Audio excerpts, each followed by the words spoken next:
نحمده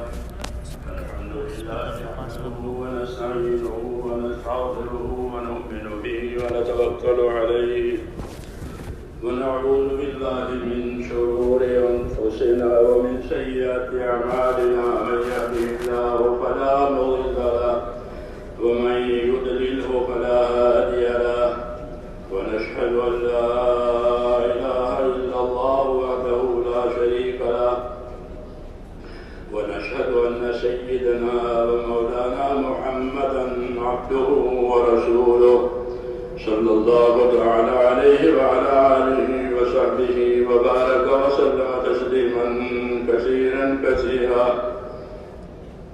أما بعد فأعوذ بالله من الشيطان الرجيم بسم الله الرحمن الرحيم إن الذين قالوا ربنا الله ثم استقاموا تتنزل عليهم الملائكة ولا تخافوا ولا تحزنوا وابشروا بالجنة التي كنتم توعدون نحن أولياؤكم في الحياة الدنيا وفي الآخرة ولكم فيها ما تشتهي أنفسكم ولكم فيها ما تدعون نزلا من غفور رحيم ومن أحسن قولا ممن دعا إلى الله وعمل صالحا وقال إنني من المسلمين صدق الله العظيم.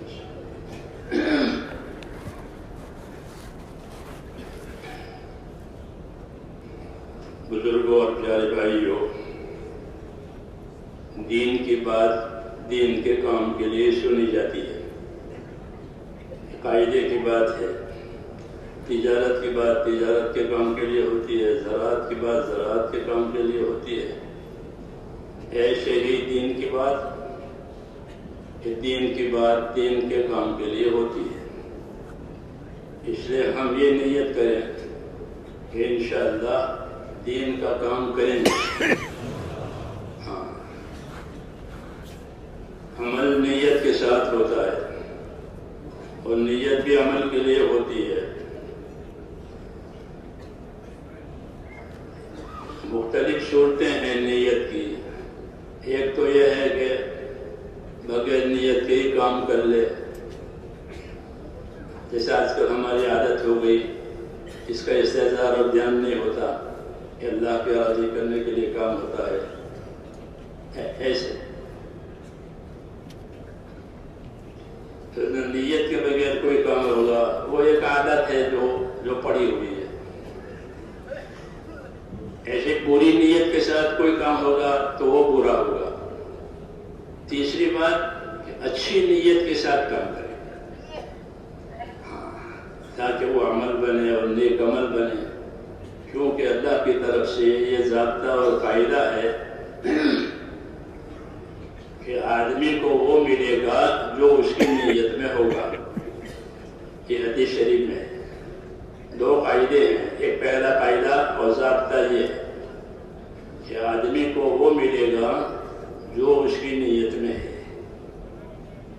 اس لیے نیت کو خالص بنانا اور اللہ کو راضی کر کے اپنی آخرت بنانا یہ مطلوب ہے ہر حال میں، کہ اللہ ہم سے راضی ہو جائے اور ہماری اللہ آخرت بنائے، کیونکہ اللہ جس سے راضی ہوگا اسی آخرت بنائے گی، اور یہی بڑا انعام ہے کہ آخرت بن گئی۔ تو نیت پر اچھی نیت کے ساتھ حدیث شریف میں ہے کہ اخلص دینک یکفیک العمل القلیل، اپنے عمل کو خالص اللہ کے لیے رکھا کرو تو تھوڑا عمل بھی کافی ہو جائے گا۔ جیسے تھوڑا سونا ہو اور بہت سی مٹی ہو، بہت فرق ہے۔ ایسے ہی عمل تھوڑا ہوا لیکن ہوا اللہ کے لیے تو وہ بڑا ہے۔ تو یہ سکھایا گیا ہے کہ آدمی کو وہ ملے گا جو اس کی نیت میں ہوگا۔ دوسری بات قاعدے کی یہ بتائی کہ آدمی کا نصیب اور حصہ اتنا ہوگا جتنی اس کی محنت ہوگی۔ یہ دوسرا قاعدہ ہے کہ آدمی کا حصہ اور آدمی کا نصیب اتنا جتنی اس کی محنت. تو یہ دو فائدے ہیں. انما لکل امرئ ما نوى، ہر آدمی کو وہ ملے گا جو اس کی نیت میں ہے. اور دوسرا فائدہ یہ ہے کہ لیس للانسان الا ما سعى، کہ آدمی کے لیے اتنا ہی حصہ ہے جتنی اس کی محنت ہے.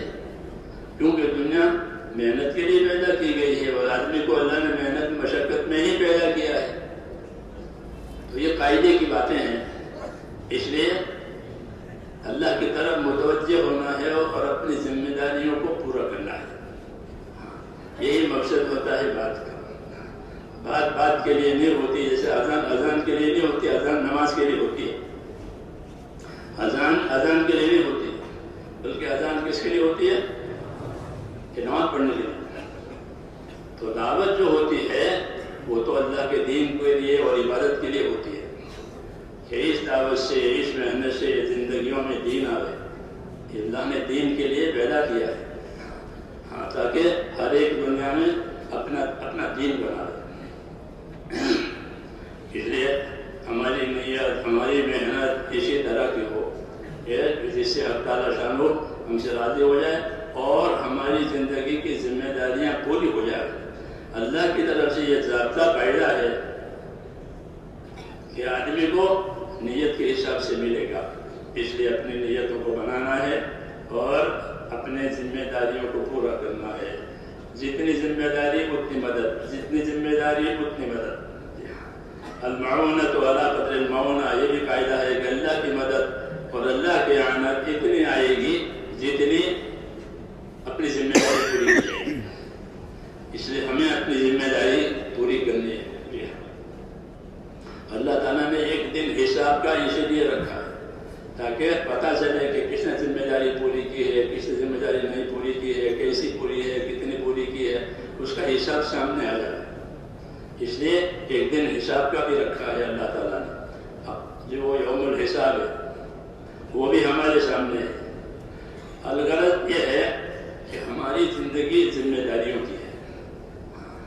سننے کی بھی ذمہ داری ہے، عمل کی بھی ذمہ داری ہے. اور سننا، کیسا سننا اللہ چاہتے ہیں، کیسا سننا اللہ چاہتے ہیں. سب سنتے ہیں کہ اللہ تعالیٰ کو جو سننا پسند ہے اس کی کیفیت اللہ تعالیٰ نے خود بتائی ہے کہ کیسا سننا اللہ تعالیٰ کو پسند ہے. کیوں فرمایا کہ فبشر عباد الذین یستمعون القول ویتبعون احسنہ اولئک الذین ہداہم اللہ واولئک هم اولو الالباب. کہ میرے بندوں کو بشارت دو. یہ بھی اللہ تعالیٰ کے احسان اور انعام ہے کہ اللہ اپنے بندوں کو اپنی طرف بلاتے ہیں بشارتوں کے ذریعے سے. ہاں، ورنہ تو وہ تو دھمکا بھی سکتے ہیں. جی ہاں، دھمکا سکتے ہیں، لیکن دھمکی دے کر کے نہیں بلایا ہے، بلکہ ہم کو بشارتوں کے ذریعے سے بلایا ہے کہ بندوں کو بشارت دو. فبشر عباد، کہ بندوں کو بشارت دو، بندوں کو خوشخبریاں دو اللہ کے انعام کی، اللہ کے اکرام کی. پھر اللہ اپنے شایان شان انعام فرمائیں گے، اپنے شایان شان اکرام کریں گے. آدمی تصور نہیں کر سکتا جو اللہ تعالیٰ دیں گے وہ. تو کہ میرے بندوں کو بشارت سناؤ. یہ کون سے بندے؟ کہ الذین یستمعون القول، کہ وہ بندے کہ جو ارادے کے ساتھ بات سنتے. ہاں، یہ ارادے کے ساتھ بات سنیں، دھیان اور توجہ کے ساتھ بات سنیں. پھر سننے کے بعد فیتبعون احسنہ، کہ سننے کے بعد کیا کرتے ہیں؟ سننا سننے کے لیے نہیں ہوتا. سننا سننے کے لیے کہاں ہوتا ہے؟ گانا ہوتا ہے وہاں ہوتا ہے. گانا ہوتا ہے وہ سننا سننے کے لیے ہوتا ہے، آگے پیچھے کچھ نہیں. وہ لغو ہے، لغو ہے. لیکن یہ سننا ایسا نہیں، یہ سننا عبادت ہے. کیسے سننا؟ کہ دھیان سے سنتے ہیں اور اس کے بعد فیتبعون احسنہ، کہ سننے کے بعد اتباع احسن کرتے ہیں. اتباع احسن کا کیا مطلب ہے؟ کہ اتباع احسن کا مطلب یہ ہے کہ جب سننے کے بعد عمل کی ذمہ داری آئی تو اچھے سے اچھا عمل اور اونچے سے اونچا عمل اللہ کے لیے پیش کیا. اچھے سے اچھا عمل، ایک تو ہے سر سے اترنے کا عمل، وہ نہیں، بلکہ اچھے سے اچھا عمل جو اللہ تعالیٰ کو راضی کرے اور اللہ تعالیٰ اس سے راضی ہو جائے، ایسا عمل سننے کے بعد پیش کیا. آدمی کو اللہ تعالیٰ نے جانی طاقت دی ہے، مالی طاقت دی ہے، سمجھ دی ہے، اور ان سب کے لیے دین دیا ہے. ان سب کے لیے دین دیا ہے کہ اپنی جانی طاقت سے، اپنی مالی طاقت سے، اپنی سمجھ، اپنی فکر سے اپنے دین کی ذمہ داریوں کو پورا کرو. پیدا ہی اس لیے کیا ہے اللہ تعالیٰ نے، پیدا اس لیے کیا ہے کہ جو ذمہ داری اللہ تعالیٰ نے رسول اللہ صلی اللہ علیہ وسلم کے ذریعے سے اور آپ سے پہلے نبیوں کے ذریعے سے جو ذمہ داری ڈالی ہے کہ وہ پوری ہو جائے. وہ ذمہ داری سیدنا آدم علیہ السلام سے زمانے سے چلی ہے اور حضور صلی اللہ علیہ وسلم کے زمانے پر آ کر وہ پوری ہوئی ہے. آخری امت ہے اور ان کے ذمہ آخری ذمہ داری ہے. اس امت کے بعد کوئی امت نہیں، اس نبی کے بعد کوئی نبی نہیں. بس آخری بات ہے، اصلی بات ہے، پوری بات ہے. اور وہ کیا ہے کہ وہ اپنا دین بنانا ہے دنیا میں. رسول اللہ صلی اللہ علیہ وسلم نے یہ فرمایا کہ ان الدنیا خلقت لکم، ان الدنیا خلقت لکم وانکم خلقتم للآخرہ، کہ اللہ نے دنیا کو تمہارے لیے پیدا کر دیا ہے. اللہ نے دنیا کو تمہارے لیے پیدا کر دیا ہے. یہ جملہ بشارت ہے. حدیث میں دو جملے ہیں. یہ جملہ بشارت ہے کہ ان الدنیا خلقت لکم، کہ دنیا اللہ نے تمہارے لیے پیدا کی. کتنا بڑا انعام ہے. دنیا کا سونا، دنیا کی چاندی، دنیا کی زمینیں، دنیا کی نعمتیں، یہ کس کے لیے پیدا کی ہے؟ کس کے لیے پیدا کی ہے؟ کہ انسانوں کے خالص. اللہ نے دنیا کو تمہارے لیے پیدا کیا ہے. اس کا تصور کرے دنیا میں کیا نہیں ہے. بہت ہے وہ ساری چیزیں جو تمہارے لیے پیدا کی ہے. تو یہ جملہ حدیث پاک کا بڑی بشارت ہے. ان الدنیا خلقت لکم، یہ دنیا کو اللہ نے تمہارے لیے پیدا کیا. اور پھر اوپر سے یہ بھی فرمایا کہ خالی پیدا نہیں کیا بلکہ دنیا کو اللہ نے تمہارے کام میں لگایا ہے. یہ بھی فرمایا کہ اللہ نے دنیا کو جس طرح پیدا کیا ہے کہ وہ اس کو تمہارے کام میں لگایا ہے. وَسَخَّرَ لَكُمْ، ایک آیت میں وَسَخَّرَ لَكُمْ مَا فِي الْأَرْضِ جَمِيعًا، زمین کی تمام چیزیں تمہارے کام میں لگائی گئی ہیں. اور ایک آیت میں وَسَخَّرَ لَكُمْ مَا فِي السَّمَاوَاتِ وَالْأَرْضِ، کہ اللہ نے آسمان اور زمین کی سب چیزیں تمہارے کام میں لگائی. کتنے فرشتے ہیں جو انسانوں کی حفاظت کے لیے ہیں، ہم کو خبر نہیں ہے. حفظہ فرشتوں کی جماعت ہے جو مستقل انسانوں کی حفاظت کے لیے ہے. اگر وہ فرشتہ نہ ہو تو شیاطین انسان کو اچک لیں. فرشتے پیدا کیے ہیں حفاظت کے لیے، ہم اس کی خبر نہیں ہے. دنیا تمہارے لیے پیدا کی ہے اور تمہارے کام میں لگایا ہے. تو فرشتوں کو ہمارے کام میں لگایا ہے اور تمام چیزیں ہمارے کام میں لگی ہے. اس کو مشقت کیا ہے یعنی ہماری خدمت میں لگایا ہے. خالی پیدا ہی نہیں کیا ہے بلکہ اللہ نے دنیا کو پیدا کیا اور دنیا کی چیزوں کو تمہارے کام میں لگایا. سنا سے لوگ اپنی حاجتیں، راحتیں دنیا کے اسباب سے لیتے ہیں. یہ بات کسی پر ڈھکی چھپی نہیں ہے کہ ہم جو اپنی راحتیں لیتے ہیں، اپنی ضرورتیں پوری کرتے ہیں، وہ کس سے پوری کرتے ہیں؟ کہ دنیا کی ان اسباب سے ہماری راحتیں، ہماری ضرورتیں پوری ہوتی ہیں. ہمارا گزارا ہوتا ہے، ہمارا گزارا ہوتا ہے، دن گزرتے ہیں. تو دنیا کو فرمایا تمہارے لیے پیدا کیا. یہ بشارت ہے کہ دنیا کی کوئی مخلوق تمہارے کام سے انکار نہیں کر سکتی. آدمی آدمی سمندر سے بھی خدمت لیتا ہے، آدمی سمندر سے خدمت لیتا ہے کہ سمندروں سے مچھلی بھی نکالے گا، موتی بھی نکالے گا، اور سمندر کی سطح پر سفر بھی کرے گا۔ سمندر تو اندر جانے کے بعد پتہ چلے کہ سمندر کتنا بڑا ہے۔ جی ہاں، سمندر یعنی سمندر۔ جب سمندر میں اندر گیا، پہلے پانی کے جہاز سے جاتے تھے ہم لوگ، 50 سال پہلے کی بات ہے، بمبئی سے۔ جب اندر گیا جہاز کی دنیا نظر نہیں آتی، پانی پانی۔ جی ہاں، اس سمندر کو تمہارے کام میں لگایا کہ سمندر کی سطح پر آپ کے جہاز چلتے ہیں، سمندر سے مچھلیاں نکالتے ہیں، موتی نکالتے ہیں، سمندری راستے سے تجارتیں ہوتی ہیں بین الاقوامی۔ سمندر کو تمہارے کام میں لگایا، سمندر نے کچھ نہیں کہتا، وہ کام میں لگا ہوا۔ اس لیے اس کو خاص طور سے اللہ نے ذکر فرمایا ہے، وَسَخَّرَ لَكُمُ الْبَحْرَ، اللہ نے سمندر کو تمہارے کام میں لگایا۔ ہم کو خبر نہیں ہے، سمندر کو تمہارے کام میں لگا رکھا ہے۔ ہاں، اس سے تم مچھلی کھاتے ہو اور موتی نکالتے ہو۔ موتیوں کی تجارتیں ہوتی ہیں بڑی بڑی۔ تو یہ انعامات ہیں، یہ سب اس کی تفصیل ہے کہ دنیا کو تمہارے لیے پیدا کیا ہے۔ پھر ہم کو کس نے پیدا کیا ہے؟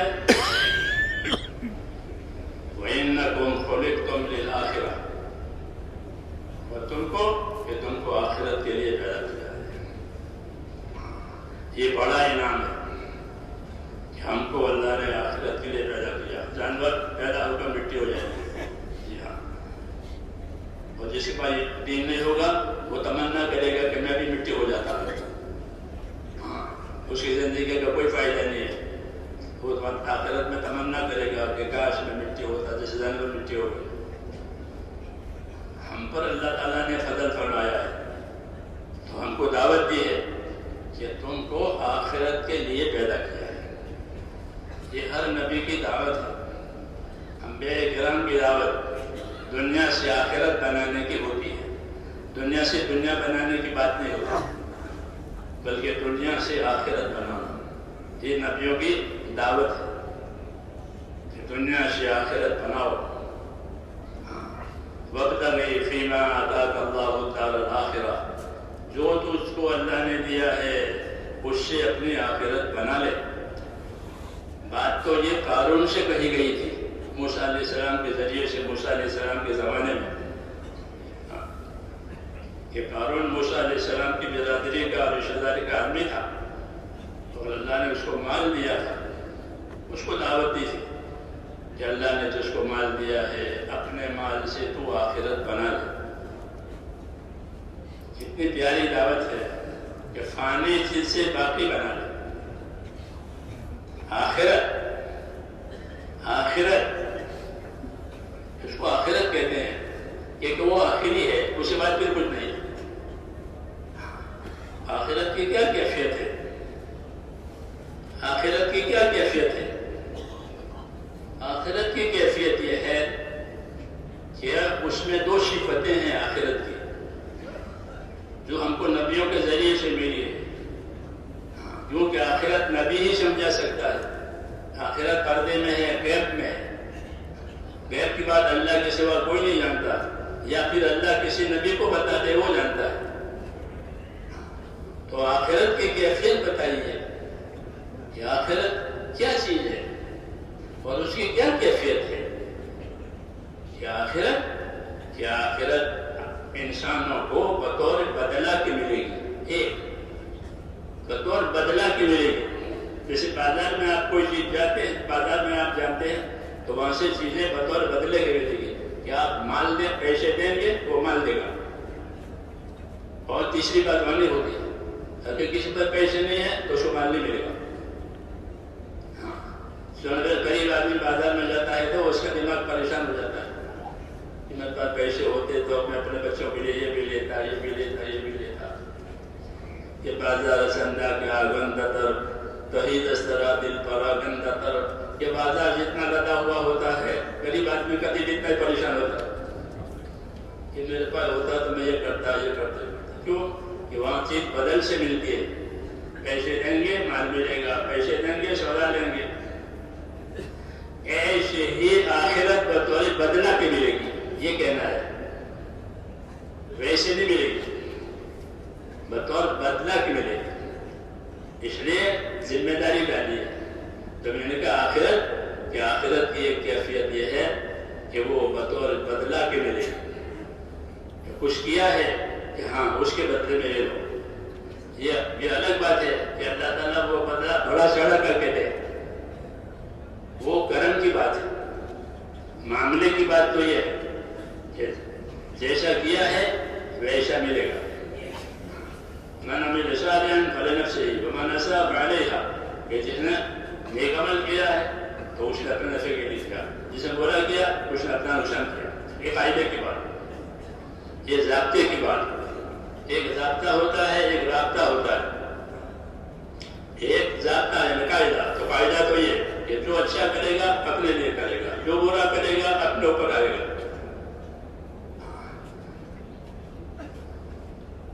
آخرت، یہ آخرت کو اللہ تعالیٰ بطور بدلہ کے دیں گے. اس لیے آخرت کمانے کے لیے کرنا پڑے گا. جیسے بازار سے چیز لینے کے لیے پیسے کمانے پڑیں گے. پہلے پیسے ہوں گے تو بازار کی چیزیں مل جائیں گی، تو نہیں ملے گی. تو آخرت بطور بدلہ کی ملے گی. دوسری کیفیت آخرت کی یہ ہے کہ وہ بطور بقا کے ہوگی، یعنی جو چیز ملے گی وہ باقی رہے گی، فنا نہیں ہوگی. نعمت ملے گی آخرت میں تو وہ نعمت ہمیشہ ہمیشہ کے لیے ہوگی، ہمیشہ کے لیے. کہ یہ نعمت لو، ہمیشہ کے لیے لو. ہمیشہ ہمیشہ ہمیشہ کیوں کہتے ہیں کہ جس مدت کی کوئی حد نہ ہو، ایسا مستقبل جس کی کوئی حد نہ ہو، اس کو ہمیشہ کہتے ہیں. لاکھوں کروڑوں کروڑ بھی کافی نہیں، اس سے بھی آگے. تو ہمیشہ کے لیے جو ملے گا وہ ہمیشہ کے لیے ملے گا. اچھا ملے گا تو ہمیشہ کے لیے ملے گا، برا ملے گا کہ وہ ہمیشہ کے لیے ملے گا. اس لیے آخرت کی طرف توجہ دلائی گئی ہے کہ وہ فیصلے کا دن ہے، یا ادھر یا ادھر. رسول اللہ صلی اللہ علیہ وسلم نے ایک بات قسم کھا کر کے فرمائی، ایک بات قسم کھا کر کے فرمائی. وہ بات یہ ہے کہ والذی نفس محمد بیدہ ما بعد الموت دار الا الجنۃ او النار. میں اس پروردگار کی قسم کھا کے کہتا ہوں جس کے قبضے میں میری جان ہے کہ آدمی کی موت کے بعد اس کا ٹھکانہ یا جنت بنے گی یا دوزخ، تیسری جگہ وہاں نہیں. یہ کیفیت بتائی اسے کہ آدمی کے مرنے کے بعد قسم کھا کے فرمائی، کیونکہ چیز پردے میں ہے، غیب میں ہے. اس لیے اپنی ایک تو نبی خود سچے ہوتے ہیں، پھر قسم کھا کے کہے، بہت پکی بات ہے. اس لیے فرمایا کہ میں یہ بات قسم کھا کر کہتا ہوں کہ آدمی کو اس کے مرنے کے بعد یا جنت ملے گی یا دوزخ ملے گی. یہ دو جگہ بنی ہوئی ہے، آخرت اور جو چیز ملے گی وہ ہمیشہ ہمیشہ کے لیے ملے گی. وہاں موت نہیں ہے، وہاں موت کو موت آئے گی، موت کو موت آئے گی. حدیثوں میں ہے کہ موت جو ہر مخلوق پر اللہ تعالیٰ نے طے کر رکھی ہے کہ ہر مخلوق پر موت آئے گی. پھر آخر میں موت کو بھی موت آئے گی کہ موت کو میٹھے کی شکل دی جائے گی، اور میٹھے کی شکل دے کر اس کو جنت اور جہنم کے درمیان میں ذبح کر دیا جائے گا، اور کہا جائے گا کہ وہ جنت والو ہمیشہ ہمیشہ جنت میں رہنا، اور دوزخ والو ہمیشہ ہمیشہ جہنم میں رہنا. یہ آخرت ہو گئی، آخری بات. اب کوئی اپیل نہیں ہے، کوئی اپیل نہیں ہے. جن پر نعمتیں ہیں ان کی نعمتوں پر زوال نہیں آئے گا. جیسے دنیا میں نعمتوں پر زوال آتا ہے، جوانی تھی بڑھاپا ہو گیا، تندرستی تھی، بیماری ہو گئی، ہاں مالدار تھا، غریب ہو گیا، دوستی تھی، دشمنی ہو گئی. تو جس طرح دنیا میں نعمتوں پر زوال آتا ہے، کیونکہ آخرت کی نعمت میں کوئی زوال نہیں ہے. آخرت کی نعمت میں کوئی زوال نہیں ہے، وہ ہمیشہ ہمیشہ کے لیے ہو جائے گی. حدیث شریف میں ہے کہ جنت میں جوان بنا کر اللہ تعالیٰ داخل کریں گے، 33 سال جیسی عمر ہوگی اور ان کی جوانی ختم نہیں ہوگی. ہاں ان کی جوانی ختم نہیں ہوگی، جوانی رہیں گے ہمیشہ کے لیے. ان کے کپڑے پرانے نہیں ہوں گے. جو لباس اللہ پہنائے گا وہ پرانا ہو جاتا ہے دنیا میں آدمی کے استعمال سے، اس کی قیمت گھٹ جاتی ہے. یہ تو استعمال شدہ ہے. لیکن فرمایا کہ ان کا لباس، جنت کا لباس، کہ وہ پرانا نہیں ہوگا، ان کی جوانی ختم نہیں ہوگی. تو نعمتوں پر وہاں زوال نہیں ہے، ہمیشہ ہمیشہ کی ہے. اس لیے ہم کو یہ بات کہی گئی ہے کہ تم کو آخرت کے لیے پیدا کیا ہے. اس لیے میں نے عرض کیا کہ یہ جملہ ہمارے لیے بشارت ہے، خوشخبری ہے. یہ وہ نعمتیں ہیں جن پر زوال نہیں ہے، جن پر زوال نہیں ہے. ترقی ہے، زوال نہیں ہے. آخرت کی نعمت ہمیں ترقی ہوگی، ترقی ہوگی. ادنا درجے کی جنت والے کو اللہ تعالیٰ اعلیٰ درجے والے جنت میں پہنچائے گا. جب ابو ہریرہ کی حدیث و فضائل میں ہے، ترقی ہوگی، زوال نہیں ہوگا. اس لیے یہ بات بشارت کے طور پر ہوئی ہے کہ تم کو اللہ نے آخرت کے لیے پیدا کیا ہے. دنیا کو تمہارے لیے پیدا کیا ہے، تم کو آخرت کے لیے پیدا کیا ہے.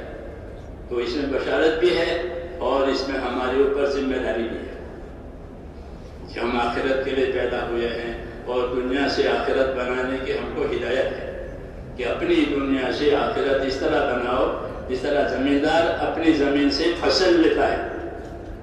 زمیندار اپنی زمین سے فصل لیتا ہے، پانی دے کر، کھاد دے کر، ہل چلا کر، محنت کر کے وہ اپنی زمین سے ایک فصل، 2 فصل، مختلف قسم کی زمینیں ہوتی ہیں. سال میں 1 فصل بھی لیتے ہیں، 2 فصل بھی لیتے ہیں، 3 فصل بھی لیتے ہیں. تو اس طرح زمیندار فصل لیتا ہے، ایسے ہی اپنی دنیا سے آخرت کماؤ. یہ دعوت ہے. ان الدنیا خلقت لکم وانکم خلقتم للآخرہ. اللہ نے دنیا کو تمہارے لیے پیدا کیا ہے اور تم کو آخرت کے لیے پیدا کیا ہے. حضور صلی اللہ علیہ وسلم دعا مانگتے تھے اور دعا میں 3 چیزیں مانگی. ایک دعا یہ مانگی کہ اللہم اصلح لی دینی الذی هو عصمت امری. اے اللہ میرا دین سنوار دے، اے اللہ میرا دین سنوار دے کہ وہ میرے کام کی اصل بنیاد ہے، میری زندگی کی اصل بنیاد ہے. میرا دین سنوار دے. دین بگڑ گیا کہ بات بگڑ گئی، کہ میرا دین سنوار دے کہ وہ میری زندگی کی اصلی بنیاد ہے، اس پر میرا دار و مدار ہے. دوسری چیز کہ اللہ میری دنیا سنوار دے، میری دنیا سنوار دے کہ اس میں میرا گزارا ہے. ہر ایک کا موضوع بتایا کہ میری دنیا سنوار دے کہ اس میں میرا گزارا ہے. روزانہ دن گزرتے ہیں، بیماری میں، تندرستی میں، غریبی میں، مالداری میں، ایک حالت نہیں رہتی، گزرنے والی چیز ہے. یہ بھی اللہ کا احسان ہے، یہ گزر جائے گا، گھبرانے کی بات نہیں. کیا تو یہ دنیا میری سنوار دے، سنوار دے کہ میری زندگی صاف ستھری رہے، کہ میری دنیا سنوار دے کہ اس میں میرا گزارا ہے، اور میری آخرت سنوار دے کہ وہ میرا ٹھکانہ ہے. یہ دعا کہ پھر آخرت کا پھر وہاں سے کہیں نہیں جانا ہے. جیسے مسافر گھر آ گیا، جب مسافر گھر آیا تو کہاں جائے گا؟ کیا کہ بھائی یہ میرا گھر ہے، میں یہی کا ہوں، یہی کا رہنے والا ہوں، یہاں سفر ختم ہوا. تو کہ آخرت، کہ میری آخرت سنوار دے کہ وہ میرا ٹھکانہ ہے، پھر یہاں سے کہیں نہیں جانا. تو میرا دین سنوار دے کہ اس کو میری بنیاد ہے، میری دنیا سنوار دے کہ اس میں میرا گزارا ہے، میری آخرت سنوار دے کہ اس میں میرا ٹھکانہ ہے.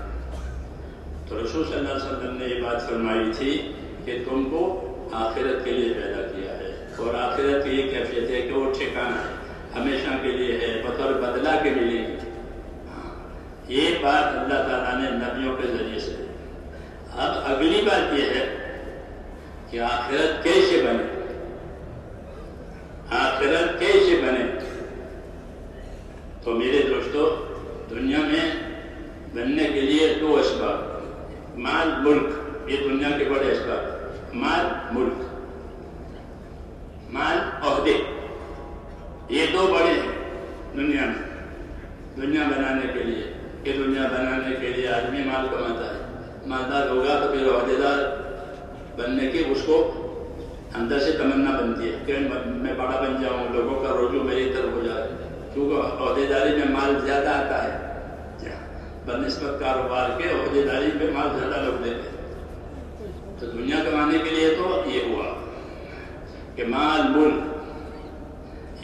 آخرت بنانے کے لیے کہ اللہ تعالیٰ نے ہم کو آخرت بنانے کی دعوت دی ہے، تو آخرت بنانے کے اسباب دیے تاکہ اس کے ذریعے سے ہم اپنی آخرت بنائیں. اور اصل آخرت ہے. دنیا گزر جاتی ہے اچھی حالت میں بھی، ناگوار حالت میں بھی. بعض لوگ بچپن میں مر جاتے ہیں، بعض لوگ جوانی میں مر جاتے ہیں، بعض لوگ بڑھاپے میں مر جاتے ہیں. گزرنا ہے. اور آخرت، کہ آخرت گزارنے کے لیے نہیں ہے بلکہ آخرت رہنے کے لیے. پھر اللہ تعالیٰ نے ہم کو آخرت بنانے کے اسباب دیے ہیں. کہ آخرت بننے کا کیا سبب ہے؟ سب سے پہلے آخرت بننے کا سبب ایمان ہے. سب سے پہلے ایمان.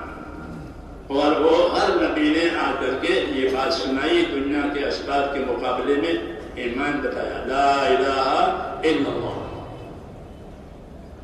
لا الہ الا اللہ. آدم علیہ السلام کے زمانے سے یہ بات چلی ہے کہ ایک اللہ ہے، اسی نے سب کچھ بنایا ہے، سب کچھ بنا ہوا ہے. اللہ کی قدرت سے اللہ اکیلا بنانے والا ہے.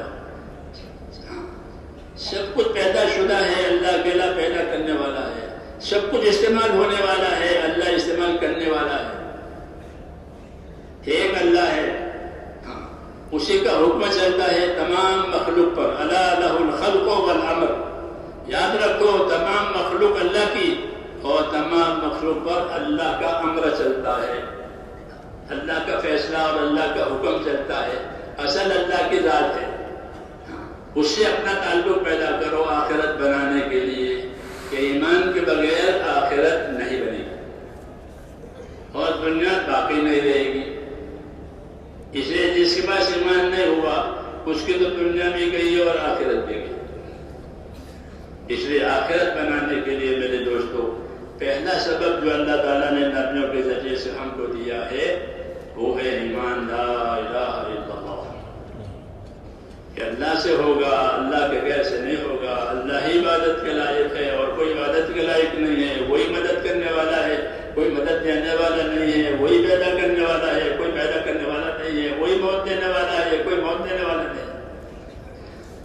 اللہ تعالیٰ پیدا کرنے کے بعد عاجز نہیں ہوا ہے کہ میں نے تو کر دیا، کیا کروں، کہ نہ، ایسا نہیں.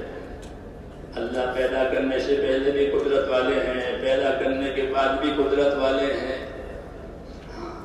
نفع میں، نقصان میں، حالات بنانے میں، حالات بگاڑنے میں اللہ کی ذات اکیلی ہے.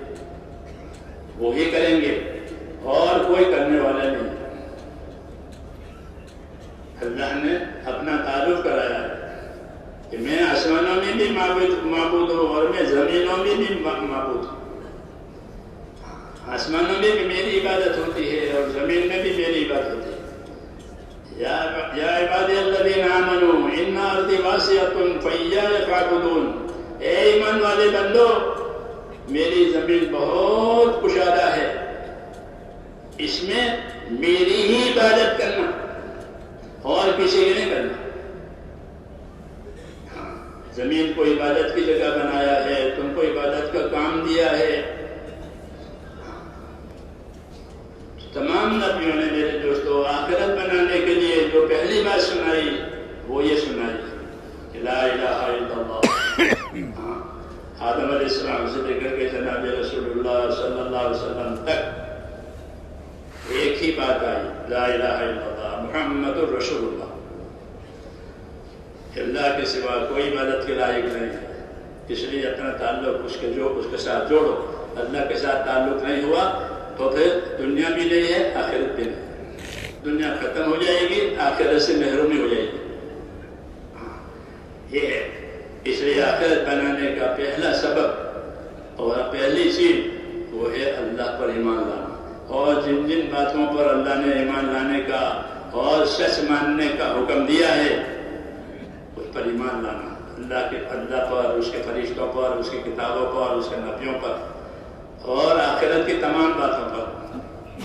یہ ماننے کے بعد زندہ ہونا، اس پر ایمان لانا اور یہ سمجھنا کہ جو ہوگا اللہ سے ہوگا، اللہ کے غیر سے نہیں ہوتا۔ اللہم انت الاول فلیس قبلک شیء، اے اللہ تو اول ہے، تو اس سے پہلے کوئی نہیں۔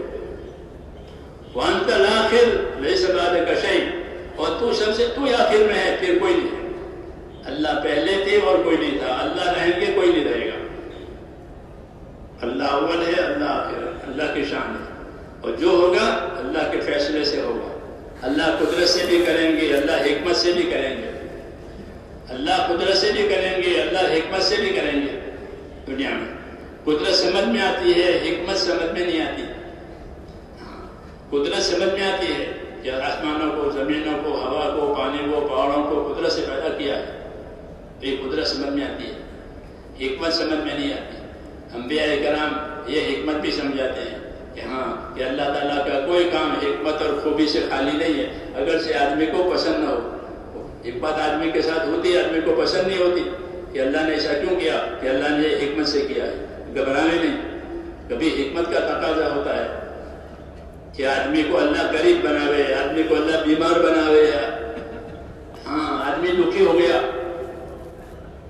کیوں کہ اللہ کی حکمت کا تقاضا کہ اس آدمی کو ایسا رکھنا ہے۔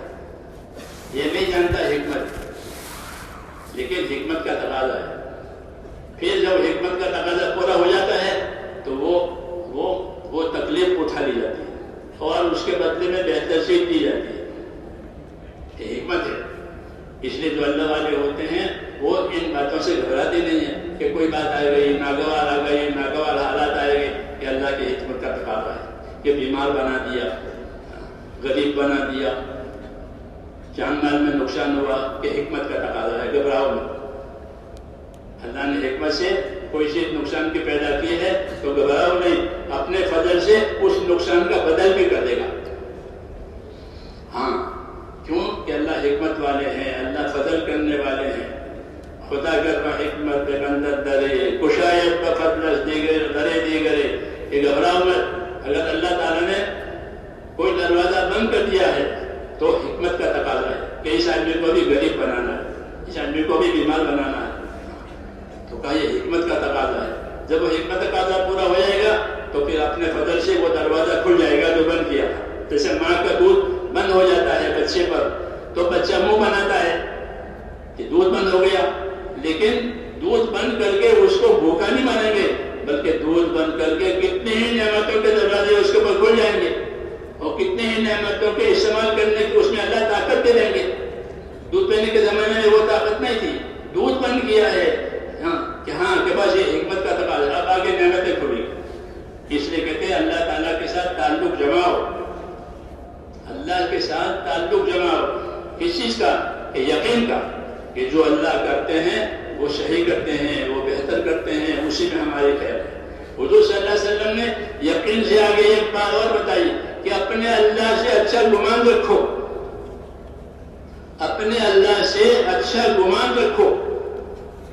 جابر بن عبداللہ فرماتے تھے کہ رسول اللہ صلی اللہ علیہ وسلم نے اپنی وفات سے 3 دن پہلے مجھ سے یہ فرمایا، جابر تمہاری موت اس حالت میں آوے کہ تمہارا گمان اپنے خدا کے ساتھ اچھا ہو۔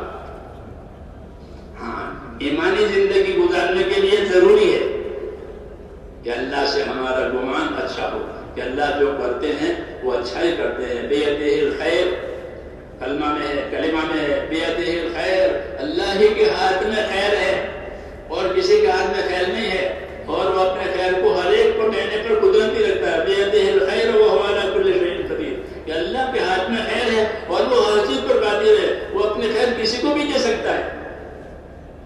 اس لیے حضور نے فرمایا کہ جس طرح اللہ پر ایمان اور یقین ضروری ہے، ایسے ہی اپنے پروردگار سے اچھا گمان رکھو کہ میرا اللہ جو کرے گا میرے حق میں وہ بہتر ہوگا، اگرچہ مجھے وہ بات نظر نہیں آتی وہ بہتری۔ تو میرے دوستو، یہ ایمان کی بات ہے کہ اللہ کے ساتھ ہمارا تعلق، یقین کہ جو ہوگا اللہ سے ہوگا، اور اللہ کے ساتھ اچھا گمان کہ اللہ جو کرتے ہیں وہ حکمت سے کرتے ہیں، اندھادھند نہیں ہوتا، حکمت سے کرتے ہیں، تو اللہ سے اچھا گمان رکھو۔ تو جابر بن عبداللہ رضی اللہ تعالیٰ عنہ یہ فرماتے تھے کہ مجھ سے رسول صلی اللہ علیہ وسلم نے یہ فرمایا کہ جابر تمہاری موت اس حالت میں آوے کہ تمہارا گمان اللہ کے ساتھ اچھا ہو، خصوصاً دین کے کام کرنے والے، دین کی ذمہ داریوں کو لے کر چلنے والے، جن کو اللہ تعالیٰ نے دین کے کاموں میں آگے بڑھایا ہے، وہ اپنے اللہ کے ساتھ اچھا گمان رکھیں۔ کیونکہ دنیا ہے کا کیا مطلب ہے؟ دنیا ہے اس کا مطلب یہ ہے کہ دنیا حالات کا گھر ہے۔ میری بات سمجھ میں آ رہی ہے؟ شو تو نہیں کیا مطلب بیٹھے بیٹھے دن آ گئی؟ ہاں، ہم کو تو میرے دوستوں سمجھنا ہے دین کو اور دین کے کام کو۔ ہاں، تو میں کیا کہہ رہا تھا؟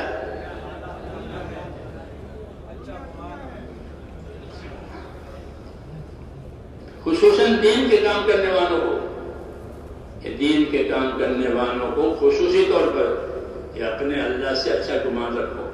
کیوں؟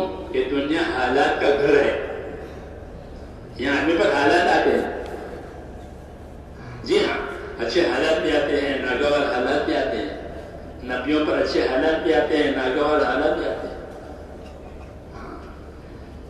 تو یہ اللہ کی حکمت کا تقاضا ہے کہ ناگوار حالات آتے ہیں۔ مشرکین مکہ صحابہ کرام کو جو غریب ہوتے تھے وہ کہتے تھے کہ یہ اپنا دین لے کر پھر رہے ہیں اور کوئی کام ہی نہیں ہے، دین دین دین دین، یہ کہتے تھے گر رہا اولائے دینہم، ان کو دین نے دھوکے میں ڈال دیا ہے، بھوکے مرتے ہیں، کھانا نہیں ہے اور دین دین دین، یہ کہتے تھے۔ کیوں؟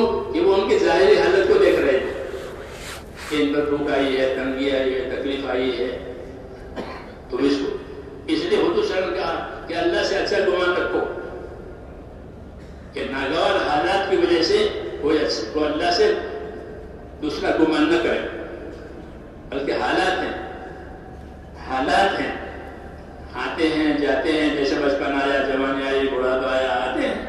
آدمی کی زندگی اللہ سے اٹی ہوئی پڑی ہوئی ہے، حالات آتے ہیں، ان حالات میں کہ اللہ تعالیٰ سے اچھا گمان کرے، نہیں تو کہ شیطان اللہ سے ان کو کاٹ دے گا۔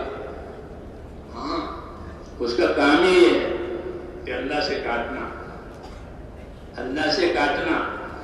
مولانا الیاس صاحب رحمۃ اللہ علیہ فرماتے تھے کہ شیطان جس طرح گناہوں کی لذت میں ڈال کر آدمی کو اللہ سے دور کرتا ہے، گناہوں کی لذت، ایسے ہی آدمی کو نا امید بنا کر کے بھی کاٹے گا۔ کہ تو کتنے دنوں سے دن کا کام کر رہا ہے، کتنے عرصے سے تو کام میں ہے، تیرے حالات تو بنے نہیں، تو پھر کیوں اس کے پیچھے پڑا ہے، چھوڑ دے۔ یہ کتنے دعائیں مانگی اور کتنے وظیفہ پڑھا، لا الہ الا انت سبحانک انی کنت من الظالمین کہا پھر بھی کچھ نہیں ہوا، پھر کیوں اس کے پیچھے پڑا ہے؟ چھوڑ دے. یہ ڈال کر کے اس کے نفس کو گھبراہٹ میں ڈالتا ہے. تو آدمی کا نفس بہت جلدی گھبرا جاتا ہے، جیسے بچے گھبراتے ہیں اور بچے ڈر جاتے ہیں، پھر گھبرا کر کے وہ کام سے کٹ جاتا ہے. کٹنا، دین کے کام سے کٹنا، یہ تو بڑی آفت ہے کہ دین کے کام سے کٹ گیا. یہاں تو کٹنا نہیں، چھوڑنا نہیں، یہ تو یہاں ہے ہی نہیں، بلکہ اپنا رخ اللہ کی طرف کرنا. انی وجہت وجہی للذی فطر السماوات والارض، میں نے اپنا رخ اللہ کی طرف کر دیا. وہ اللہ جس نے آسمان زمین بنائے، کوئی دوسرا اللہ نہیں ہے زمین آسمان کو بنانے والا. اس لیے زمین میں آسمان کے نیچے میرا رخ اللہ کی طرف. پھر نبیوں کی بات ہے کہ اپنا رخ اللہ کی طرف کرو. اللہ سے کٹنا، اللہ سے منہ موڑنا پھر کہیں نہیں ہے. اس لیے بزرگوں نے فرمایا ہے کہ آدمی جو عمل کر رہا ہے اس عمل کو نہ چھوڑے. جس عمل پر اللہ نے اس کو لگایا ہے اس عمل کو کیا کرے؟ نہ چھوڑے. ہاں، عمل کو نہ چھوڑے.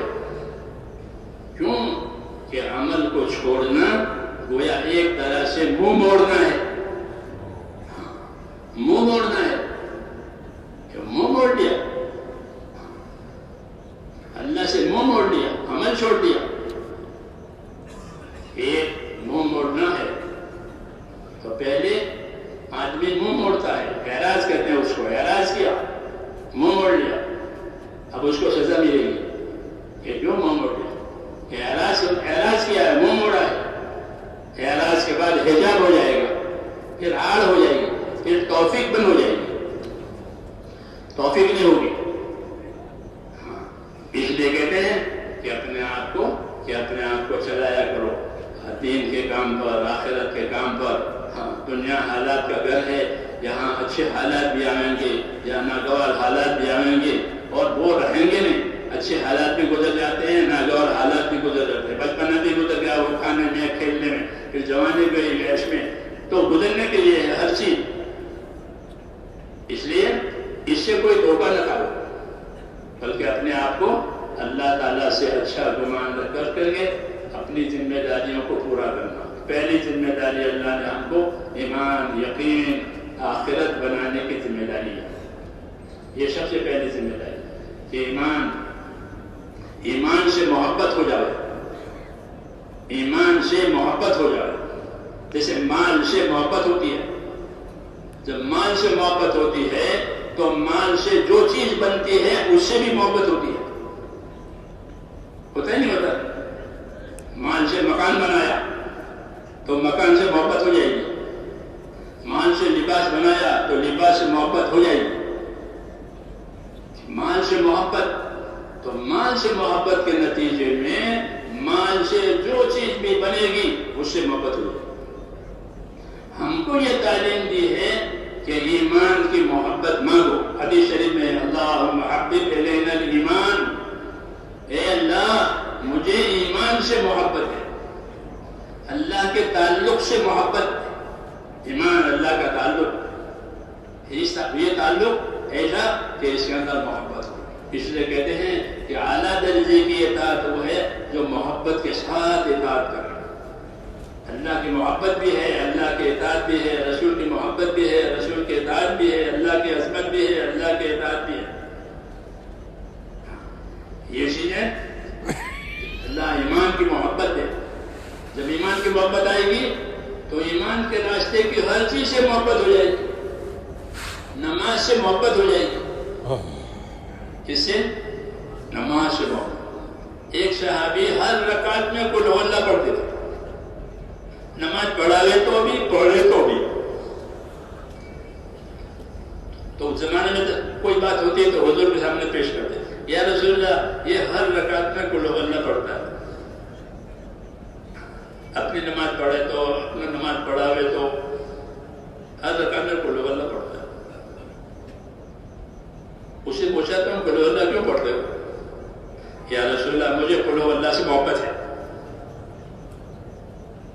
کیا فرمایا؟ مجھے قل ہو اللہ سے محبت ہے. کیوں کہ قل ہو اللہ میں اللہ کی وحدانیت، اللہ کی یکتائی ہے کہ وہ اللہ اکیلا ہے، اس کے جیسا کوئی نہیں ہے، اس کا کوئی خاندان نہیں ہے، اس کے برابری کوئی نہیں ہے. وہ بے نیاز ہے، اس کو کسی کی ضرورت نہیں ہے، سب کو اس کی ضرورت ہے. قل ہو اللہ میں یہ مضمون ہے. تو وہ کہنے لگا یا رسول اللہ مجھے قل ہو اللہ سے محبت ہے. آپ نے فرمایا کہ پھر تجھے قل ہو اللہ کی محبت جنت میں داخل کر دے گی. تو میں نے کہا یہ بتایا کہ اللہ ایمان کی محبت عطا فرما. اللہم حبب الینا الایمان، کہ ایمان کی محبت دے. جو اللہ کا تعلق ہے، جو رسول کا تعلق ہے، امت کا تعلق ہے، ایمان میں یہ چیزیں ہوتی ہیں. اللہ سے تعلق ہوتا ہے کس کا؟ کہ عبادت کا. رسول سے تعلق ہوتا ہے کس چیز کا؟ کہ اتباع کا. امت سے تعلق ہوتا ہے کس چیز کا؟ کہ خیر خواہی کا. یہ تعلقات کی بنیادیں ہیں. یہ تعلقات کی بنیادیں ہیں کہ ہمارا تعلق اللہ سے کس چیز کا؟ کہ عبادت کا. ہم اس کے بندے ہیں، وہ ہمارا معبود ہے. ہم اس کے بندے ہیں، وہ ہمارا معبود ہے. اس نے ہم کو اپنی عبادت کے لیے پیدا کیا ہے، عبادت کے لیے ہمیں تعلق دیا ہے. تو اللہ سے تعلق عبادت کا، رسول سے تعلق، رسول سے تعلق اس بات کا ہے کہ وہ اللہ کا سچا نبی ہے، اس لیے ہم اس کے نقش قدم پر چلیں گے، اس کی سنتوں پر عمل کریں گے، اس کے دین کی نصرت کریں گے. اتباع،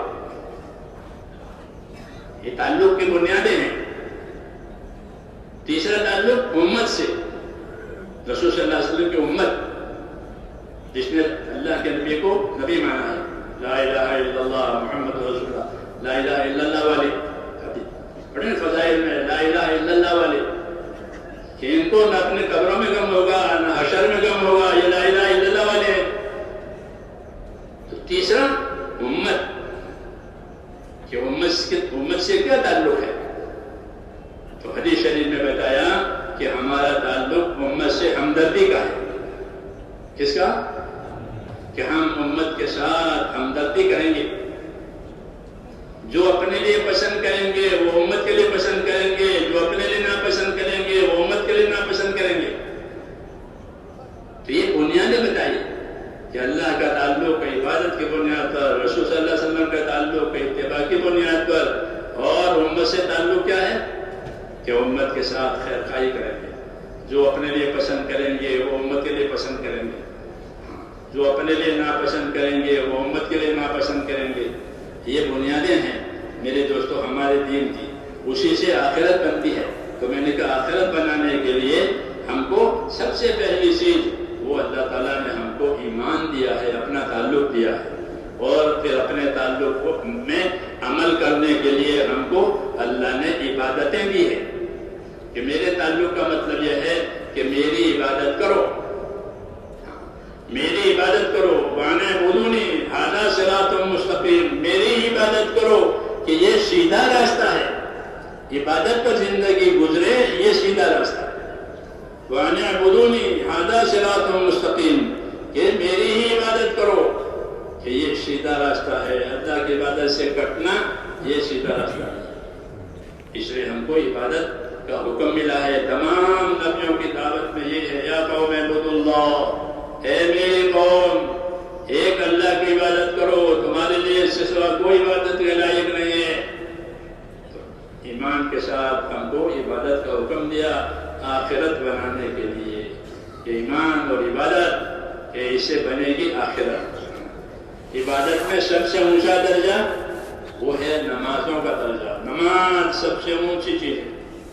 ہر نبی کی شریعت میں، ہر نبی کی شریعت میں، ہر نبی کے دین میں اللہ تعالیٰ نے نماز رکھی کہ نماز کا درجہ دین میں ایسا ہے جیسا سر کا درجہ بدن میں.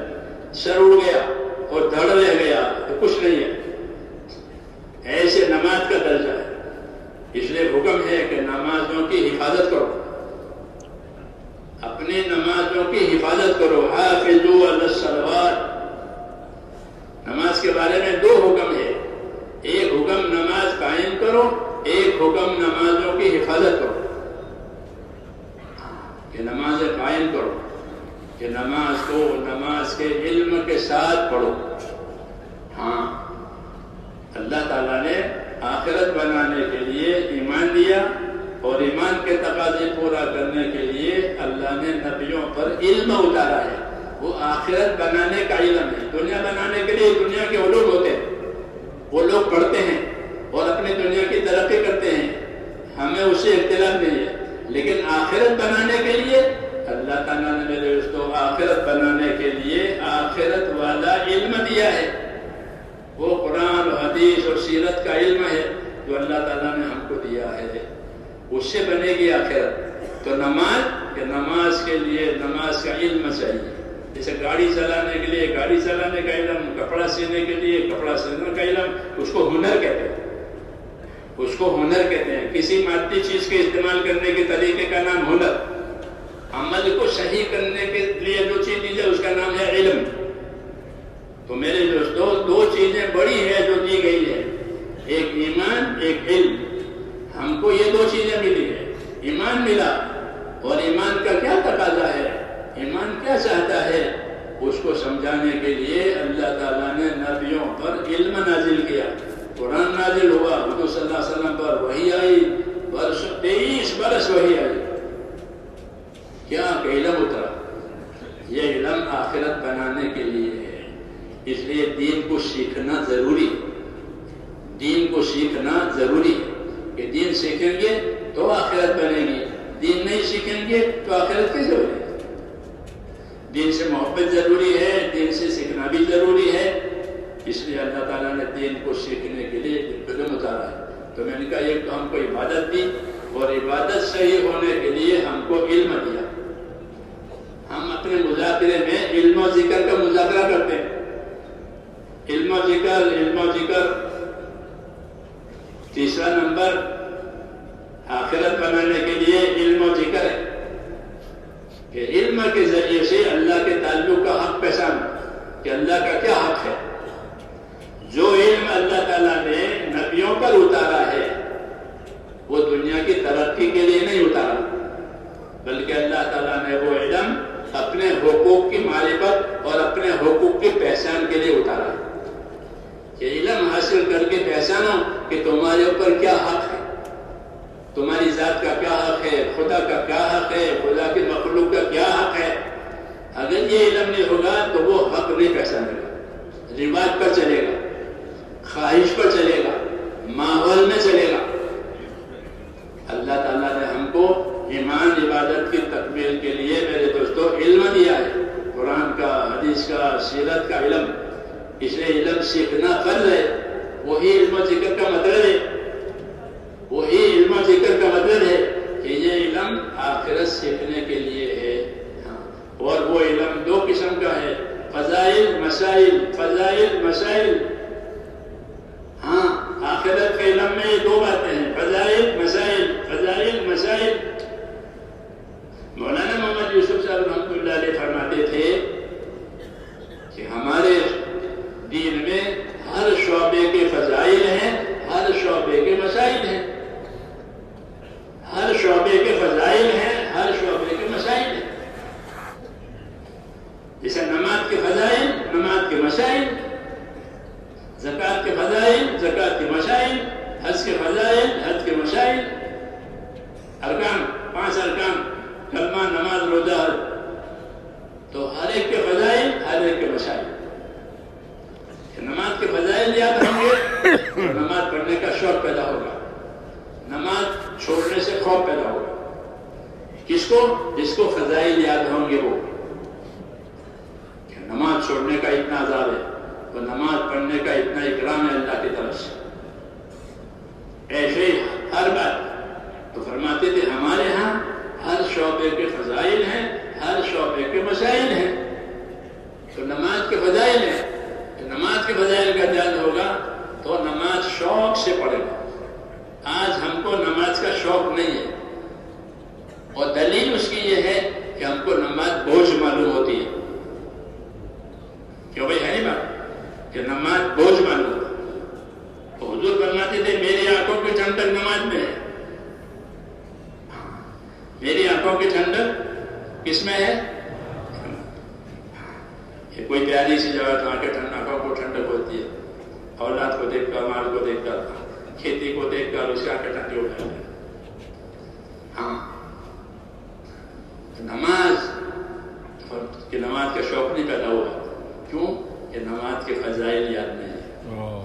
نماز کے فضائل، کہ نماز کے فضائل سے نماز کا شوق، نماز پڑھنے کی محنت، نماز کی محنت نماز کے فضائل کے ساتھ، کہ اس سے شوق پیدا ہوگا. عبداللہ ابن عمر رضی اللہ تعالیٰ عنہ مشہور صحابی ہے، حضرت عمر کے بیٹے. جب ان سے کسی وقت رات کی عشاء کی نماز کسی وجہ سے فوت ہو گئی تو وہ ساری رات عبادت کرتے تھے کہ میری جماعت فوت ہو گئی. کیوں؟ کہ ان کو نماز کی قیمت معلوم ہے. نماز کی قیمت معلوم ہے. کوتاہی ہو گئی، یہ جماعت چھوٹ گئی، جماعت نکل گئی، تو اگر کوئی کوتاہی ہو گئی ہے تو اس نقصان کی تلافی کرو. ہاں، یہ طریقہ بتایا کہ کوئی نقصان ہو گیا دین کا، کہ اس نقصان کی دوسرے عمل سے تلافی کرو. اگر فرض چھوٹ گیا ہے تو فرض کو تو ادا کرنا ہے. نوافل چھوٹ گئے ہیں کہ نوافل کو ادا کرو. ایک وقت میں نہ ادا کرو، دوسرے وقت میں پڑھو. نوافل کے لیے تو ہر وقت ہے، نوافل کے لیے ہر وقت ہے، سوائے مکروہ اوقات کے. ہمارے ایک بزرگ تھے، اللہ ان کو بڑی رحمت کرے، مغرب کے بعد کی 6 رکعتیں رہ گئی کہ مغرب کے بعد 6 رکعت نوافل پڑھتا تھا، وہ نہیں پڑھا تو اس کو عشاء کے بعد پڑھی. عشاء کے بعد پڑھی کیوں؟ تاکہ آج کا عمل کی مقدار پوری ہو جائے. اور مثال دی عشاء کے بعد پڑھنے کہ بسم اللہ کھانے میں بھول جائے تو کیا کرتے ہو؟ کیا کرتے ہیں کہ جب یاد آ جائے جب ہی پڑھ لو. بسم اللہ یہ اول ہوا پھر کہ بسم اللہ پڑھنا بھول گئے تو پڑھتے ہو کہ ہاں کہ بسم اللہ اول ہوا تو کیسا کہ مغربات نہیں پڑھ سکتے تو نوافل پڑھنے تاکہ دن میں جتنے اعمال نوافل ہوتے تھے وہ پورے ہو جائے 24 گھنٹے. کیوں؟ کہ ان کو فضائل معلوم ہے. فضائل معلوم ہے کہ اس کی یہ فضیلت ہے، اسے اللہ تعالیٰ راضی ہو کر کے آخرت دیں گے. تو حضرت فرماتے تھے ہمارے یہاں ہر شعبے کے فضائل ہیں، ہر شعبے کے مسائل ہیں. میرے پاس سمجھ آ رہی ہے میرے دوستوں؟ میرے اس لیے ہے کہ ہم دین کے کام کو سمجھ کے کریں. جو سمجھ کر کرے گا وہ کرتا رہے گا، جو بے سمجھے کرے گا وہ بے سمجھے چھوڑ بھی دے گا. خطرہ ہے، خطرہ ہے. بے سمجھے کر رہے تھے، کوئی حالات میں بے سمجھے چھوڑ بھی دے. ایسا نہیں، ہم اپنے کام کو سمجھیں اور اچھی طرح سمجھیں تاکہ سمجھ کر کریں اور دوسرے کو سمجھا بھی سکیں. دعوت کا مطلب یہ ہوتا ہے کہ ایک چیز ہم نے سمجھی ہے، ہم کو وہ ہضم ہوئی ہے اور دوسروں کو سمجھا لیں گے. یہ طریقہ ہے. اس لیے اپنے کام کو سمجھنا ہے. ہمارے بزرگوں نے ہم کو سمجھایا ہے. حضرت فرماتے تھے کہ سمجھانے میں کمی نہ کرو، برابر لوگوں کو سمجھاؤ. سمجھانا ہمارا کام ہے، سمجھنا ان کا کام ہے. تاجر اپنی چیز سمجھاتا ہے کہ دیکھو یہ ہے، یہ ہے، یہ ہے. ہاں، شو روم بنے ہوئے ہیں دکانوں میں، شو روم دیکھو تاکہ رغبت پیدا ہو. یہ آئٹم، یہ آئٹم، یہ آئٹم. ایسے ہی اعمال کہ اعمال کے فضائل، اعمال پر اللہ کیا اکرام کرنے والے ہیں اس کا دھیان، تو پھر اپنے عمل کو شوق سے کرے گا. اور چھوٹنے کا خوف ہوگا، اگر چھوٹ گیا ہے تو اس نقصان کو پورا بھی کرے گا. جیسے میں نے کہا نہیں، جب ان کی نماز چھوٹ جاتی تھی تو وہ ساری رات عبادت کرتے تھے کہ آج میری نماز نکل گئی. ہوتا ہے زندگی میں، آج انسان ایسا ہو جاتا ہے تو وہ اپنا تدارک کرتے تھے، نقصان کی تلافی کرتے تھے. کیوں؟ کہ ان کے فضائل معلوم. تو ہم کو جو علم دیا ہے میرے دوستو، ایک تو فضائل کا علم دیا ہے تاکہ ہم سمجھیں کہ ہمارے عمل کی کیا قیمت ہے. ہاں، تاجر اپنے چیز کی قیمت بھی سمجھتا ہے، اپنی چیز پر کیا نفع ملتا ہے وہ بھی سمجھتا ہے. یہ چیز اتنے میں میرے ہاں آئی ہے، مجھے اتنے میں اس کو بیچنی ہے. اصل قیمت اس کا نفع دونوں اس کے سامنے ہوتا ہے. ایسا کوئی تاجر نہیں ہوتا جو نفع نہ جانے. ہوتا ہی ہے تاجر کہ اپنا نفع نہ جانے اور تجارت کرے، ایسا کوئی نہیں ہوتا. ہم ایسے ہو گئے اپنے عمل کا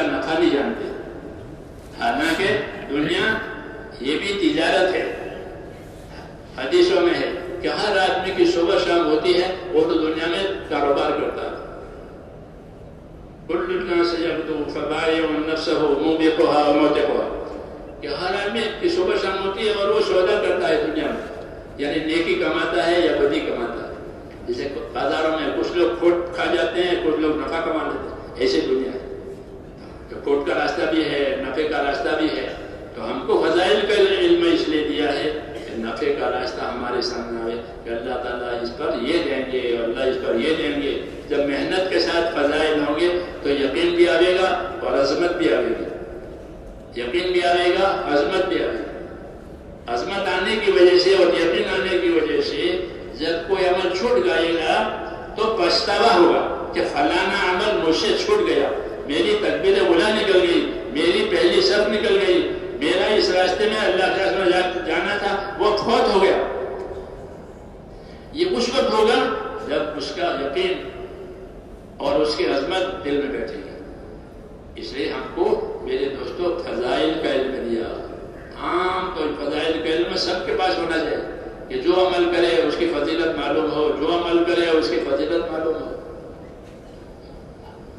ایک عمل آسان حدیث شریف میں ہے کہ تبسموں کا فی وجہ اخیک کا صدقہ، کہ تم اپنے بھائی سے خندہ پیشانی سے ملو گے تو تمہیں صدقہ کا ثواب ملے گا. اپنے بھائی سے ہنستے چہرے سے ملو، خندہ پیشانی سے ملو تو کیا ملے گا؟ کہ صدقے کا ثواب ملے گا. جیسے کسی کو 5 روپے دے دیے، 50 روپے دے دیے، صدقہ ہو گیا. کہ نہیں، تم اپنے بھائی سے خندہ پیشانی سے ملو گے تو تمہیں صدقے کا ثواب ملے گا. بے پیسے کا صدقہ، جن کے پاس پیسے نہیں ہے وہ بھی صدقہ کرے، یہ اس کے عمل کا یہ فضیلت کہلاتی ہے. ہاں تو فرماتے تھے ہمارے ہاں ہر شعبے کے فضائل ہیں، ہر شعبے کے مسائل ہیں. نماز کی عبادت کے فضائل، تجارت کے فضائل، نکاح کے فضائل، زمینداری کے فضائل، مزدوری کے فضائل. حدیثوں میں مزدوری کرتے ہیں لوگ، پیسے نہیں ہے، مال نہیں ہے تو ہاتھ پاؤں سے اپنی روزی کماتے ہیں. کہ ہاں یہ بھی ایک شعبہ ہے مزدوری کا، کہ ہمارے ہاں مزدوری کے فضائل ہیں. یہ نہیں کہ مزدور ہے، کولی ہے، حمال ہے، ایسا نہیں ہے. کہ اگر وہ ایمان والا ہے، اخلاص والا ہے اور اخلاص سے اپنی مزدوری کرتا ہے تو اس کو مزدوری کے فضائل ایسے ملیں گے جیسے کہ عبادت کے فضائل ملتے ہیں. آپ علم کی مجلس میں بیٹھیں گے اور ذکر کے مجلس میں بیٹھیں گے تو آپ کو علم و ذکر کے مجلس کی فضیلت ملے گی نہیں ملے گی؟ اور فرشتے کہیں گے کہ تم اٹھو تمہاری مغفرت ہو گئی، تو اس کو مزدوری کے فضائل ملیں گے. وہ مجلس میں نہیں بیٹھے گا، وہ تو مزدوری کرے گا، اس کو تو اپنی روزی کمانی ہے. لیکن وہ ایمان اخلاص والا ہے تو اس کو مزدوری کے فضائل ملیں گے. حدیث شریف میں ہے کہ جو آدمی اپنی محنت مزدوری سے شام کو تھک کر کے چور ہو جائے گا، اللہ تعالیٰ شام کو ہی اس کی مغفرت کرے گا. ہاں حدیث شریف میں کہ من امسا کا لم بعمل یدیہ امسا مغفورا لہ، کہ جو آدمی شام کو تھک کر چور ہو گیا، اپنی محنت مزدوری سے سامان ڈھویا اٹھایا، تو اللہ شام کو ہی اس کی مغفرت کرے گا. جیسے آپ ذکر کی مجلس میں اٹھیں گے تو بشر ہوں گے کہ تم اٹھو تمہاری مغفرت ہو گئی. پڑھتے ہیں کہ فضائل میں اس کو مزدوری کی فضیلت ملے. تو حضرت فرماتے تھے کہ ہمارے ہاں ہر شعبے کے فضائل ہیں، ہمارے ہاں ہر شعبے کے مسائل ہیں. اس لیے اپنے ہر شعبے سے ہم آخرت کما سکتے ہیں. زمیندار زمین سے آخرت کمائے گا، تاجر تجارت سے آخرت کمائے گا، مزدور مزدوری سے آخرت کمائے گا، عہدیدار عہدیداری سے آخرت کمائے گا. یہ کب؟ جبکہ اس کے پاس اس کا علم ہو. فضائل کا علم، مسائل کا علم یہ آخرت بنانے کے لیے ہے. جیسے دنیا کے علوم دنیا کی ترقی کے لیے ہے. ہماری دعوت میں علم و ذکر کا یہ مقام ہے. علم و ذکر کہ ہر شعبے کے فضائل، ہر شعبے کے مسائل. مسائل کہتے ہیں عمل کرنے کے صحیح طریقے کو، اس کو مسائل کہتے ہیں. جیسے سیدھا ایک عمل ہے کہ سب سے زیادہ قریب بندہ خدا کی رحمت سے سیدھے کی حالت میں ہوتا ہے. یہ فضیلت ہے. یہ فضیلت ہے کہ بندہ سب زیادہ قریب اللہ کی رحمت سے کب ہوتا ہے؟ جبکہ اس نے سر اللہ کے سامنے رکھا. یہ سجدے کی فضیلت ہو گئی. اس سجدے کے مسائل کیا کہ حضور صلی اللہ علیہ وسلم نے فرمایا مجھ کو اللہ تعالیٰ نے حکم دیا ہے کہ میں اپنا سجدہ 7 اعضاء پر کروں. 7 اعضاء جب سجدے میں استعمال ہوں گے تو سجدہ صحیح ہوگا. یہ مسئلہ بتایا. کیا بتایا؟ یہ مسئلہ بتایا، وہ فضیلت بتائی کہ سب زیادہ قریب اللہ کی رحمت سے بندہ کب ہوتا ہے؟ جبکہ وہ سجدہ کرتا ہے. سجدہ کرنے کا کیا طریقہ ہے؟ یہ مسائل. تو فرمایا مجھے حکم ملا ہے کہ میں سجدے میں 7 اعضاء استعمال کروں. دونوں قدم کے پنجے، دونوں گھٹنے، دونوں ہاتھ. کتنے ہوئے؟ کتنے ہوئے؟ 7واں چہرہ. 7واں چہرہ. یہ 7 اعضاء سجدے میں استعمال ہوں گے تو سجدہ صحیح ہوگا، تو سجدے کی فضیلت ملے گی. یہ مسائل کی مثال ہے. کس کی مثال ہے؟ حضور نے مسئلہ بھی بتایا، فضیلت بھی بتائی. کہ جب اس طرح سجدہ کرے گا کہ اس کے 7 اعضاء زمین پر ٹکیں گے تو اس کا سجدہ صحیح ہوگا، پھر اس کو سجدے کی فضیلت ملے گی. ہاں، سجدے میں فضیلت. آدمی سجدہ تلاوت کرے. قرآن شریف میں ہے نا سجدہ تلاوت 14 سورہ. سجدہ تلاوت آیت پڑھی تو سجدہ واجب ہو گیا. وہ سجدے کی یہ فضیلت ہے. حدیثوں میں ہے کہ جب آدمی سجدے کی آیت پڑھ کر سجدہ کرتا ہے تو شیطان الگ جا کر کے روتا ہے. کیا ہوتا ہے؟ یہ فضیلت ہے. شیطان الگ جا کر کے روتا ہے کہ آدم کی اولاد کو سجدے کا حکم ملا تو وہ سجدہ اس نے کیا، اس کو جنت ملے گی. مجھے سجدے کا حکم ہوا، میں نے نہیں کیا، میرے لیے نجوز ہو. تو ہمارے ہاں میرے دوستوں ہر شعبے کے فضائل، ہر شعبے کے مسائل. اس سے بنے گا دین. کیا بنے گا؟ کیونکہ جہالت سے دین نہیں بنتا. جہالت سے دین نہیں بنتا. حضور صلی اللہ علیہ وسلم لوگوں کو جہالت میں سے نکالا ہے اور ایمان پر، عبادت پر، علم پر لا کے کھڑا کیا. یہ ملا ہے رسول صلی اللہ علیہ وسلم آخرت بنانے کے لیے کہ ایمان بنے، عبادات بنے اور اعمال صحیح بنے. اور اس کی پابندی ہو کہ ذکر کے ذریعے سے پابندی ملے گی. آدمی اللہ کا ذکر کرے گا تو اس کو استقامت ملتی ہے. یہ ذکر کا اثر ہے. اس لیے کہتے ہیں اپنا ذکر کوئی نہ چھوڑے. صبح شام اللہ تعالیٰ کا ذکر کرے.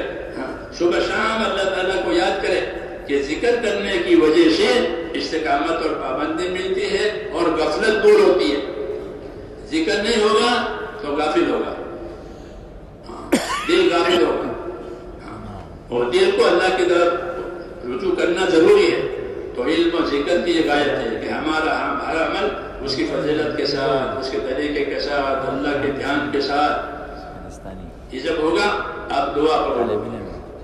تو یہ ترتیب میرے دوستوں آخرت بننے کی ہے کہ اس سے اللہ تعالیٰ کے حقوق ادا ہوں گے. ایمان سے، عبادت سے اور عبادت کے صحیح طریقوں سے اللہ تعالیٰ کا حق ادا ہوگا.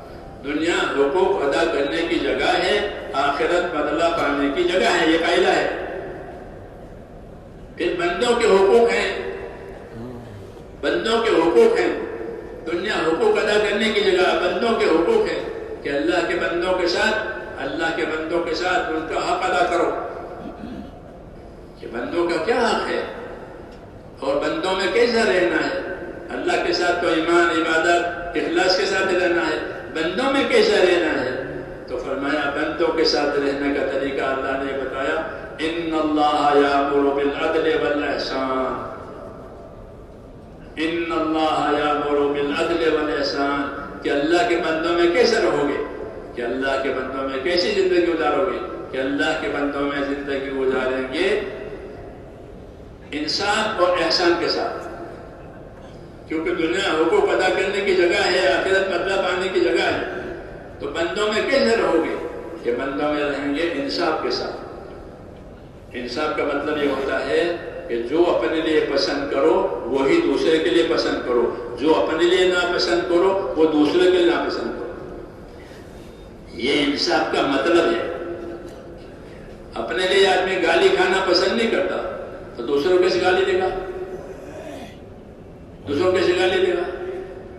اس لیے دوسروں کو گالی نہیں دے سکتا، دوسرے کو حقیر نہیں سمجھ سکتا کہ یہ کچھ نہیں ہے، نکما ہے، کہ نہ، اللہ نے نکمی کوئی چیز پیدا نہیں کی ہے، ہر ایک کو اللہ نے کسی کے کام کے لیے پیدا کیا ہے۔ تو انصاف کے ساتھ دنیا میں زندگی گزارو، یہ حکم ہے۔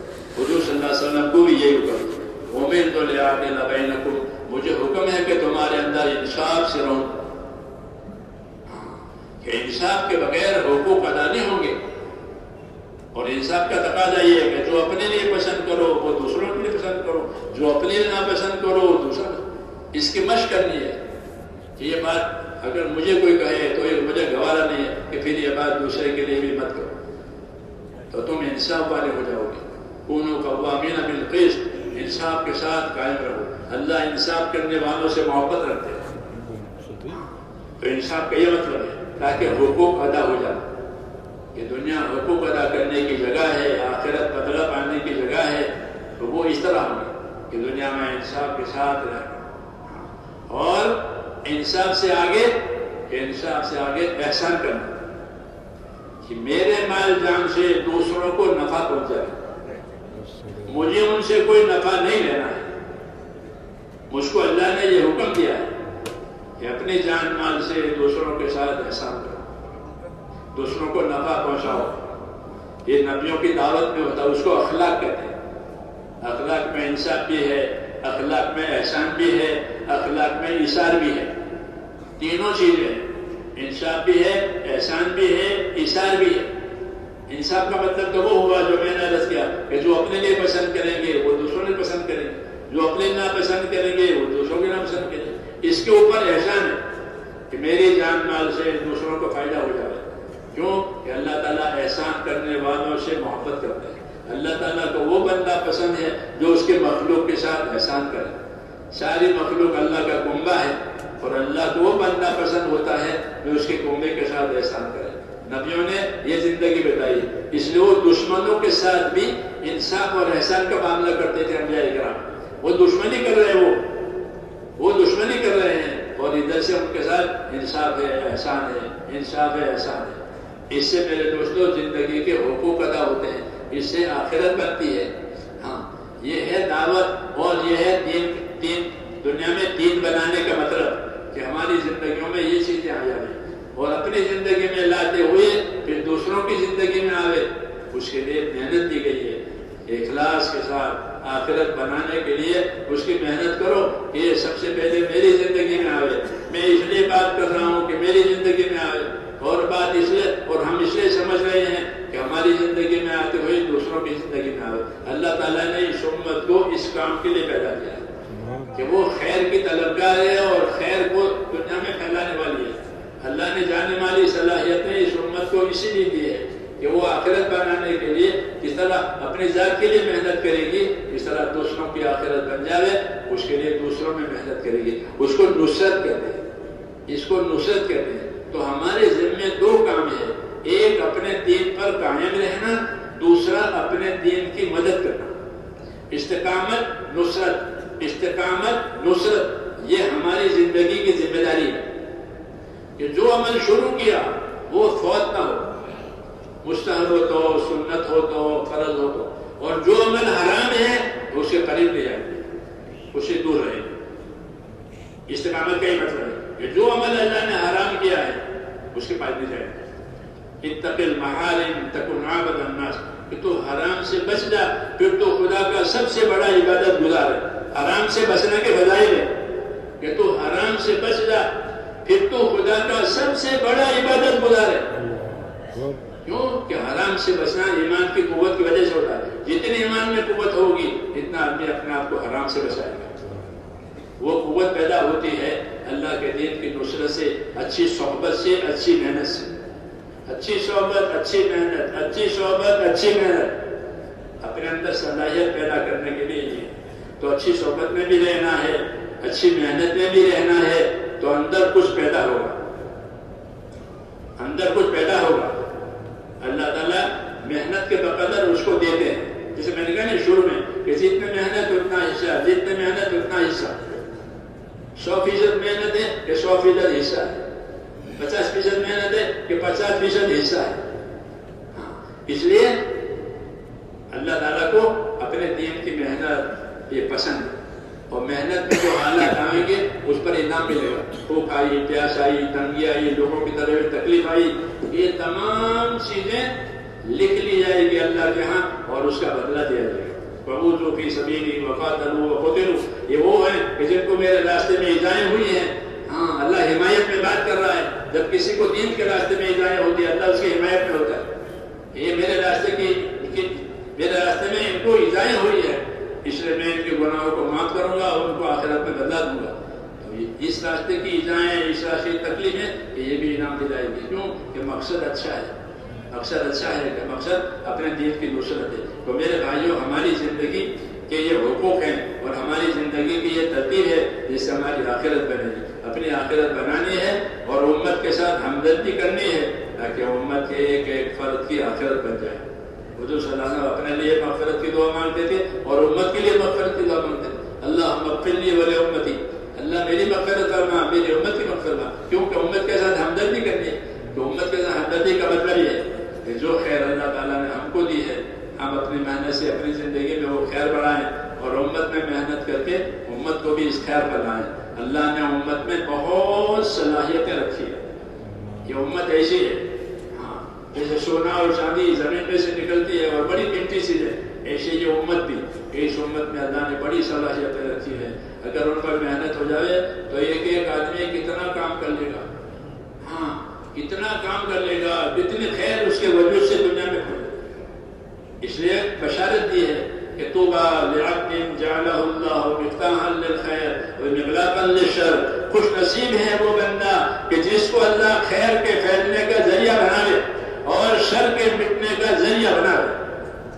خوش نصیب ہے وہ بندہ.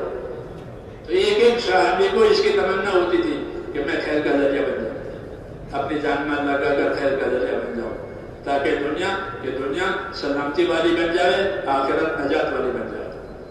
تو ہماری ذمہ داری ہے میرے دوستوں، دنیا ذمہ داریوں کی جگہ ہے اور ہماری ذمہ داریوں کا یہ خلاصہ ہے کیا کہ اپنی ذات سے اپنے دین پر قائم رہنا، استقامت کے ساتھ، پابندی کے ساتھ، اخلاص کے ساتھ اپنے دین کا کام کرنا. اور دوسرا اپنے دین کی ایسی محنت کرنا کہ دنیا میں اللہ تعالیٰ اس خیر کو جاری کرے، اس خیر کے راستے بنے. جس طرح دنیا میں حکومتیں سڑکیں بناتی ہیں، پل بناتی ہے تو کاروبار کو بڑی ترقی ہوتی ہے اور بہت بڑی سہولتیں ہوتی ہیں کمائیوں میں اور ضرورتوں میں.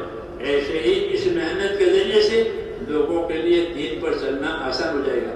ان کے ذریعے دین کی راہیں کھل جائے گی، رکاوٹیں ختم ہو جائے گی، راستے کھلیں گے. اور وہ بندے بہت پسند ہیں جو خیر کے راستے کھلنے کا ذریعہ بنے. اس لیے حدیث نے اس کی بشارت دی کہ خوش نصیب ہے وہ بندہ کہ جس کو اللہ خیر کے پھیلنے کا اور شر کے مٹنے کا ذریعہ بنا. اللہ تعالیٰ ہمیں اس کی توفیق دے. اس لیے میرے بھائیوں، ہم اللہ سے مانگیں کہ اللہ ہمیں خیر کے پھیلنے کا ذریعہ بناوے، شر کے مٹنے کا ذریعہ بناوے. اور جس طرح اس کی دعا مانگے اس کا کام بھی کرے. کیونکہ دنیا دارالاسباب ہے، یا دعا بھی مانگنی ہے کام بھی کرنا ہے، دعا بھی مانگنی ہے کام بھی کرنا ہے تاکہ ذمہ داری پوری ہو جائے. جب محنت پوری ہوگی، ذمہ داری پوری ہوگی تو مدد بھی ہوگی. حدیث میں ایسا ہے کہ جتنی ذمہ داری پوری کی جائے گی اتنی مدد آئے گی. تو اس کے لیے ارادے کریں کہ انشاءاللہ اس کو کریں گے انشاءاللہ. آپ بتائیے، آپ کے سامنے تقاضے رکھے جائیں گے، ان تقاضوں کو پورا کرنے کے لیے کون کون دے گا؟